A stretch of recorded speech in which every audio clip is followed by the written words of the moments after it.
I'm going to talk about the election. The red wave is coming. Can you feel it? Can you feel it? Because I can.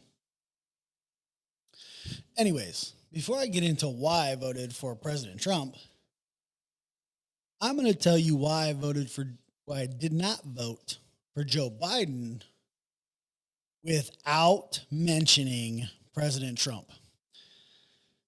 I know it's a weird idea. It's something that the left cannot do. But I'm going to do that. And then I'm going to tell you why I voted for President Trump without mentioning Joe Biden. Okay. So I have a long list here. I got my notes, get my mouse here. All right. So, Joe Biden. Actually, let me back up. Before that, let's talk about this. When I look at a presidential candidate, there are a couple of things that I look at that make me decide who I'm going to vote for, right? First of all, the first thing I look at, track record. What's your track record? Not only in life, but in politics, everything. I try to put it the whole person concept, right? What is your track record? Are we all perfect? Absolutely not. Nobody is perfect. I'm glad they don't dig into my background like they've digged into President Trump's background because, oh, Lord. Anyways, the thing about it is with track record, it's either there or it's not, right? Two, policy. What are you going to do for the country to better it?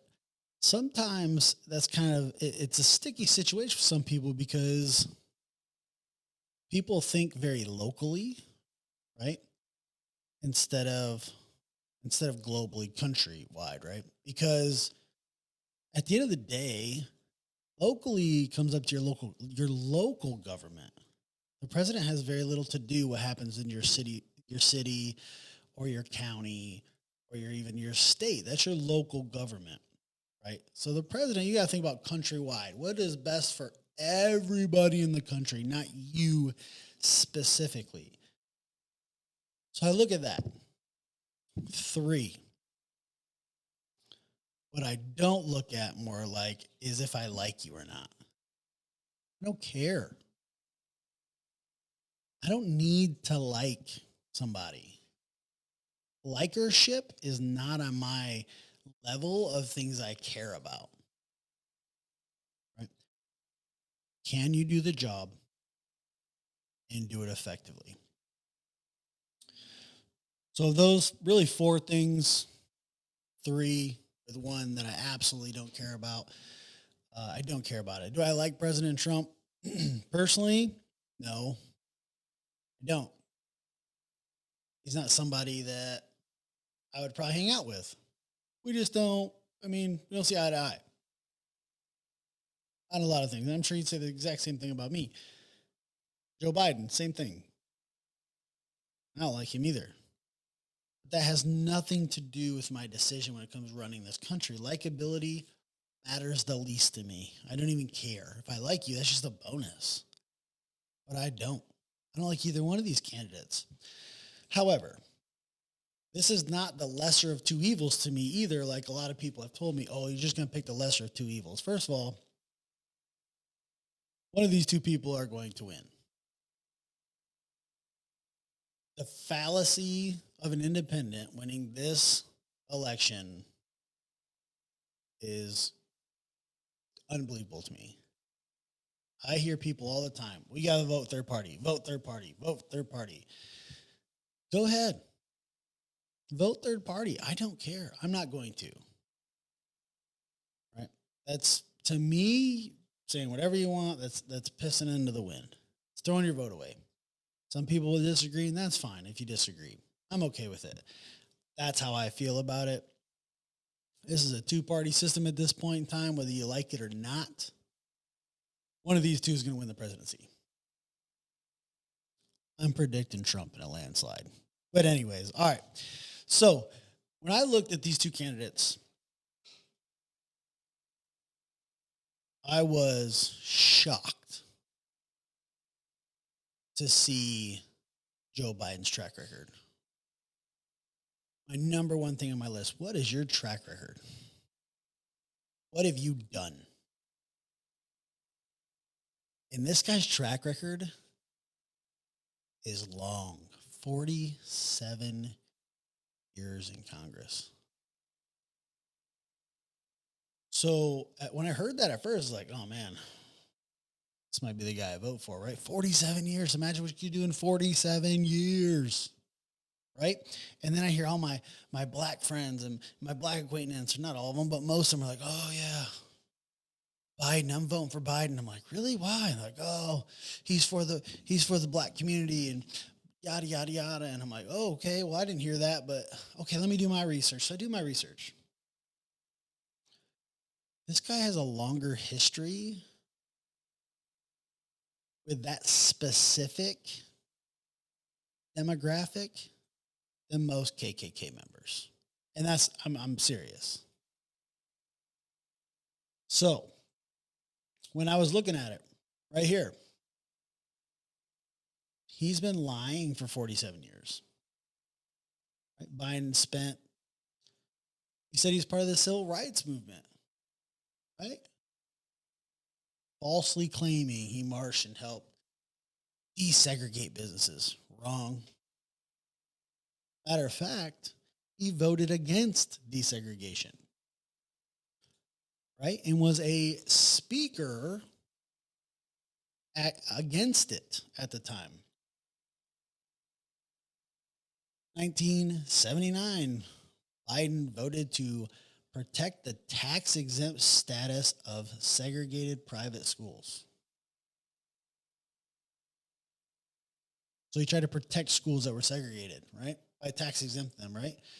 Then in the early 1970s, Biden even lived in a home with a racially restricted deed. So the place he lived in, only white people could live in. Let's go on. Biden has bragged about working with segregationists and racists, praising his relationship with them. I mean, this guy, I mean, it goes on and on. 87, when he was running for president. Right, this ain't his first go around. He ran 3 times. Biden bragged about receiving an award from known racist Alabama Governor George Wallace. 75 said Democrats need a liberal George Wallace, someone who is not afraid to stand up and offend people. Biden bragged about Delaware being a slave state and honored the Confederate leaders. The same people he's saying now, tear down these statues and all this stuff. This guy's a true politician. And it just goes on and on. I mean, the most recent stuff you should know about if you haven't. It's been all over the news. So this is the most common stuff that I'm talking about here. He talked about back in May.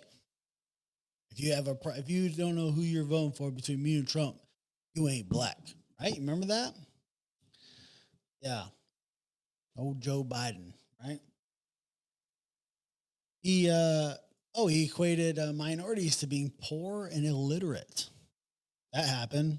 You can review the tape. I'm not going to play it.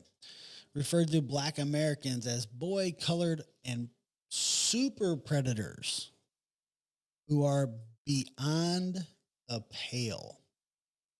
So yeah, back in 87, he is one of the politicians that deemed or classified black American men as super predators. But here we are, that's cool. 25 years later, 26 years later, 30 years later, not a big deal, right? Not only that, the one he's talking about, the 1984 crime law that he wrote and funded, who has put more black people in prison than anybody. And not just black people, more people in prison than any other bill in history. What's else? Oh, 75. He did not by the belief that the black man should get a head start on the white man just because of 300-year history of suppression of African Americans. This is 1975. This guy, this guy hasn't changed. What he's saying in 75, he's just saying it differently now. It's the same stuff. He's lied. He says he marched, and he comes back and says yep, I lied. I never did that. And then he comes back and he says he marched again in 2020 when he already admitted that he didn't. And he admitted that he lied in that. He pulled out of the 87 campaign because they found that some perjury that he did from some British politician and then some Ronald Reagan stuff. It's absolutely mind-boggling that anybody wouldn't do research and see all this stuff. Even his peers, never seen him participate in civil rights demonstrations, admitted that he did not march. 2013 admitted he did not take part in civil rights movement in the South, apologizing for taking 48 years to get to Selma. Claimed he marched in Selma. And when it came out that he didn't, he apologized. Sorry, it took me 47 years to get here. I mean, this doesn't even include what's going on now. Right? Keep going. Don't want my kids growing up in a racial jungle. Talk about desegregation of school. Like, hey, this guy is just a known liar and has been doing it for years and years and years, for 47 years to be exact. This guy, I don't even know where to start. This guy is promising a lot of things. He's promising some health care. He's promising college. He's doing all the Bernie Sanders stuff.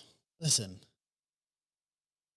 if you know anything about money, economy, $15 minimum wage will crush most small businesses. $15 isn't the same in California as it is in Oklahoma. I promise you. You think it's just a wage going up, but there are second and third order effects that go with that. It's not feasible for most states. That's why the president put it up to states. Dang it, I freaking brought up President Trump. Said I wouldn't do that. All right, anyways. He wants health care. Obamacare was a bust from the beginning. The website was trash. It leaked information. Lost your provider. Copays out the you know what. And then if you couldn't afford health care, you got penalized at the end of the year like $2,500. So let me get this straight. I couldn't afford health care. So now you're going to penalize me and make me pay $2,500 is something I couldn't afford to begin with. If I had that $2,500, I would have paid for my freaking health care. All right, whatever. Oh, Biden care is going to be better though, right? Biden care is going to be better. He's going to do all these things, but I mean, I just can't get past the question. You've been in office for 47 years, did 8 years as the vice president, and you've accomplished essentially nothing. Positive, that is.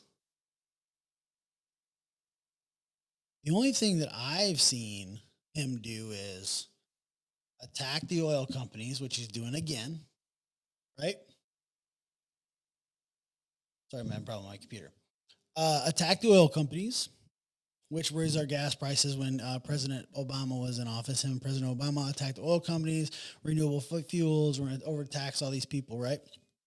He did that, and our gas prices went through the roof. And I know there's a meme out there saying there's like 5.30. I even posted it. That was probably some extreme cases, but I was paying over $4 a gallon. I'm sure you were too, no matter where you were at. I was in Louisiana at the time, and I was paying over $4 a gallon. And Louisiana is a oil state. A lot of offshore drilling gas is usually pretty low there. Not the case. Okay. So, so we got all that against him, in my opinion. Yeah, people are still going to vote for him.